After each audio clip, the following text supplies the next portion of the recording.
What is going on, guys? Good day. Welcome back. Welcome back. I am so sorry that it's been so long, but I'm finally back. I have returned from Australia. I have returned from being very busy, and I'm back, and I'm ready to produce more content. So, what's going on, guys? How are you? For those of you who don't know, my name is WolfeyVGC, and I just got back from the Australia International Championships. I got back to school yesterday, so I had a really amazing time there. It was like a lot of fun. It was so good to spend time with my good friends, and yeah, overall it was just like an amazing experience. But I'm back. I finished 9th at the tournament, so obviously not my best performance. I think overall that might have been the worst play that I've had, that I've exhibited in a tournament in a long time, across the board.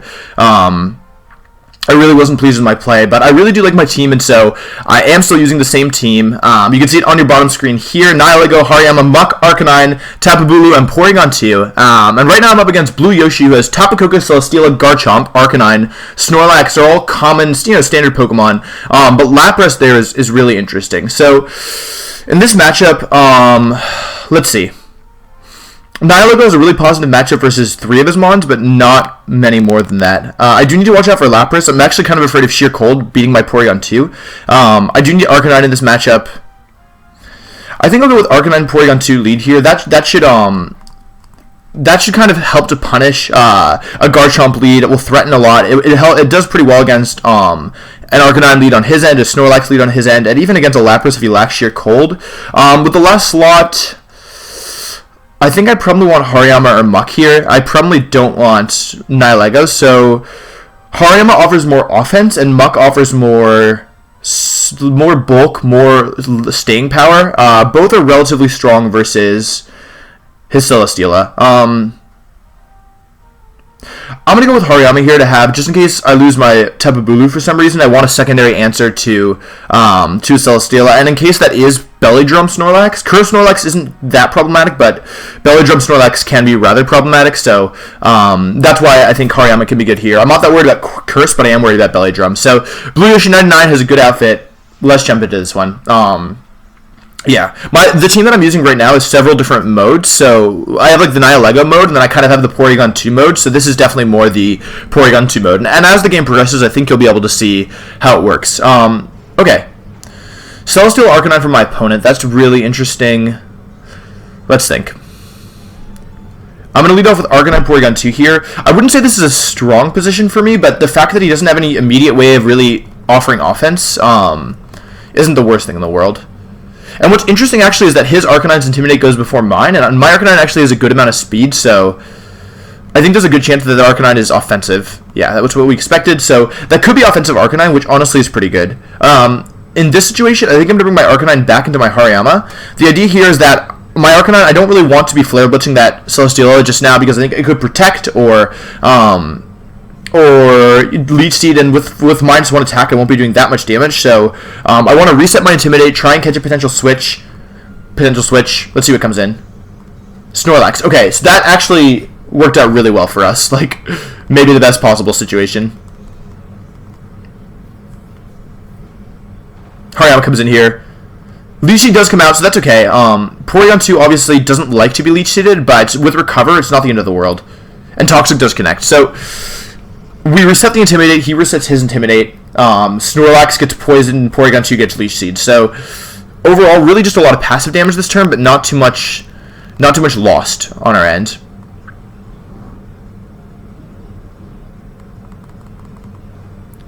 Okay. So Snorlax typically don't run Protect, which is, I think, is something we can take advantage of here. And my opponent, his only switch into close combat is Tapu Koko. So I could bring Porygon 2 out, or I could Toxic, or I could Ice Beam.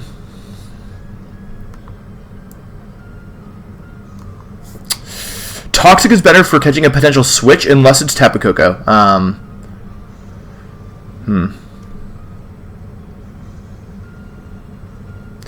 Let's think.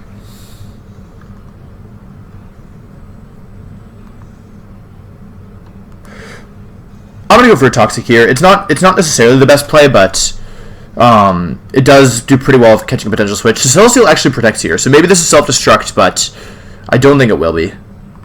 Toxic comes out into Snorlax. Hariyama goes next with close combat. This should pick up the KO. Yeah, Snorlax is gone, which is actually, I think, pretty good. We basically only have taken a little bit of damage in Porygon 2, and other than that, we haven't really like lost anything. And he has lost one of his best Trick Room counters, so I could actually Trick Room here at this point now that Snorlax is gone and be in a really, really favorable position. I guess maybe he was afraid of like a knockoff Thunderbolt or a close combat Thunderbolt into Celesteela, which is why he protected, because thanks to Guts... Oh, wow. Okay, Koko comes in. Oh, that actually makes things a little bit harder.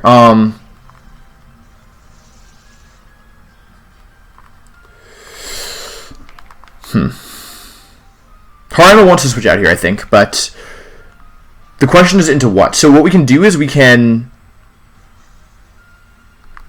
The real question is which one is he likely to Heavy Slam, right? Because if I can call what he wants to Heavy Slam...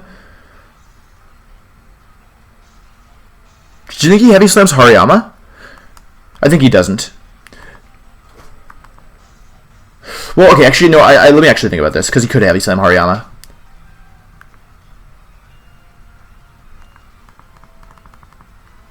This might not be my best move, but it's what I'm going to go for. I don't want either of my mons in back to take too much damage. Anyway, the idea here is that Tapu Bulu coming in and Arcanine coming in lowers Celesteela's attack once more, which I believe should make it -2 at this point, which does really severely reduce the damage of Heavy Slam. And with grassy terrain, like Leech Seed doesn't add up as quickly, right? I do Intimidate Celesteela again. If he brings an Arcanine here with Volt Switch, that could be bad, but not the worst thing ever because I still have bulky Porygon 2 in back. Thunderbolt comes out into, let's see, I should have switched in the other order. That's a shame. That did a lot of damage, actually. That is Heavy Slam. So this is into... Okay. So I guess that wasn't the worst thing in the world. Okay.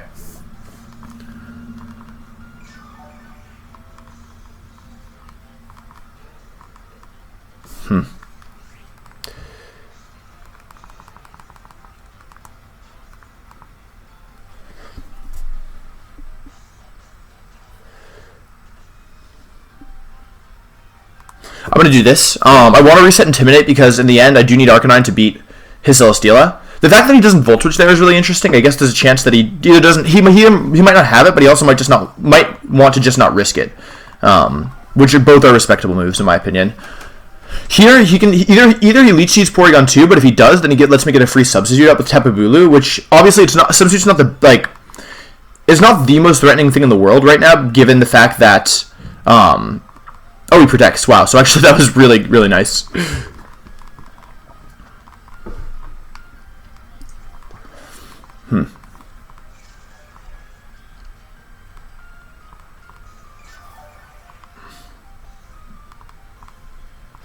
I could blow my Z move if I wanted.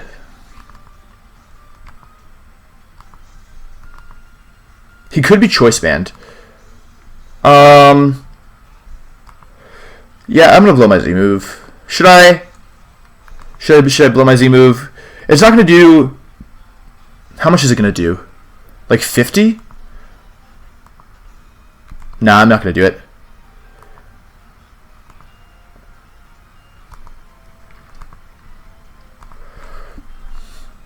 Yeah.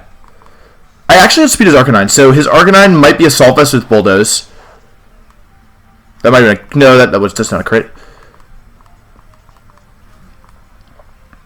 Flare comes out. This should be into Bulu, I think. He could do Porygon 2, though. Okay, let's see. 156 down to 80? That actually did a lot. Leech comes out. That's also into Porygon 2, I assume. Okay, that's fine. Toxic comes out. I could have recovered. That would probably have been better. Yeah, given what he did.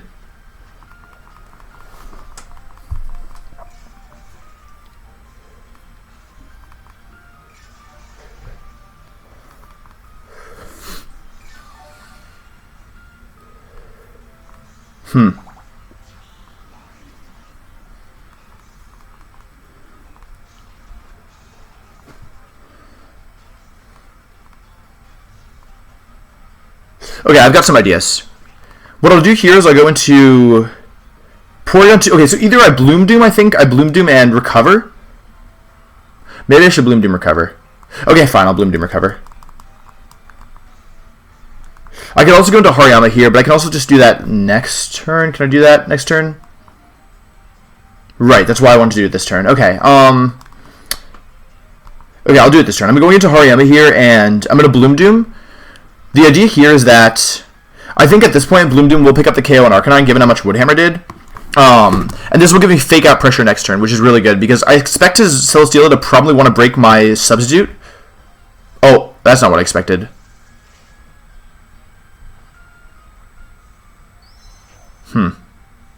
It has Protect, so it's not Assault Vest, and it's not that fast. Like, it's not max speed, and so it's obviously not Choice Band, given the fact that it just protected. So,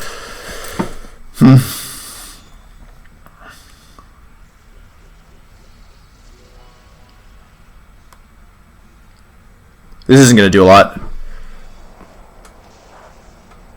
But it should, with Toxic, put it in Woodhammer range, I think. And this should break my sub. Yeah. Okay.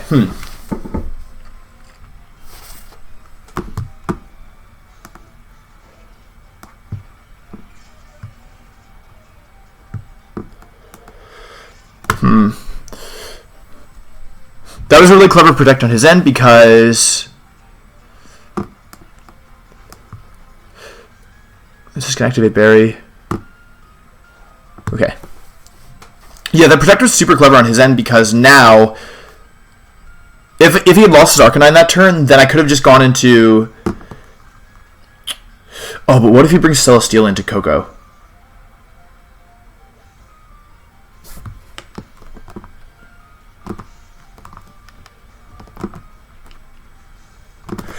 Okay, so I could just Woodhammer the Arcanine and Fake Out the Celesteela and pick up the KO, but I'm really afraid that he goes into Coco and also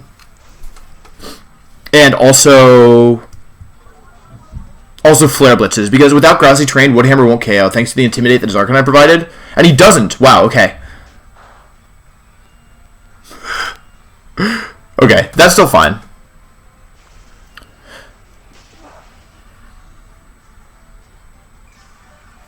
So in the end, he ended up not being 50% parry. I think there's a chance that might have been Z-Move Arcanine, maybe?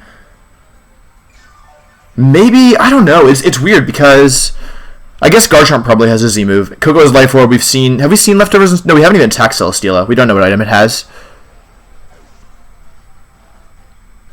Yeah. Grassy Terrain plus Burn is actually really funny, because your Hariyama ends up taking 0 damage, which is nice. Let's think. Coco does come in here, so it's Coco versus Hariyama Arcanine up front, and I have Bulu in the back. So I think this turn, in the end, my end game here is I want to be able to Flare Blitz that Celesteela, so I think I'm just going to go for a Poison Jab into Coco and bring Arcanine back into Tapu Bulu.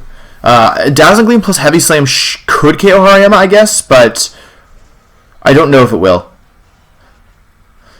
If he reads this turn correctly, it could be bad, but I honestly think I might be able to take Dazzling Gleam plus, because his Celesteela is -3 at this point. He protects Celesteela, so let's see what happens. This is pretty interesting.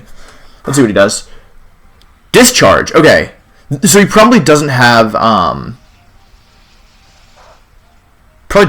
Volt Switch, which is why he wasn't using Volt Switch. Aw, that's sad. And this should KO, I think. I'd be shocked if it didn't, actually, with Guts. Okay, cool. And that should pretty much seal the deal here. Coco going down is pretty nice. Grassy Terrain obviously offsetting burn damage. Grassy Terrain just makes games take a lot longer, honestly. So, that's funny. But thanks to the damage that Hariyama still has left, I think it's going to be really difficult for my opponent. So this turn I'm just going to go... This game is pretty much over, I think. I'm going to go Close Combat into Celesteela and bring Tapu Bulu back into Arcanine, and the next turn I'll go Faint Flare Blitz to guarantee the KO. See if he forfeits. No, he doesn't forfeit, so he thinks he can do this.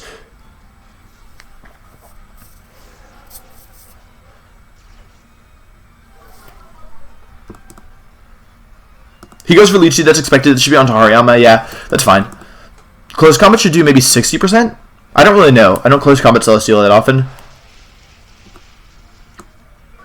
They did a lot. They did a lot more than I expected, honestly. And now, yeah, the game is pretty much over. So, I'll just be able to go Faint Flare Blitz and pick up the KO. Yeah.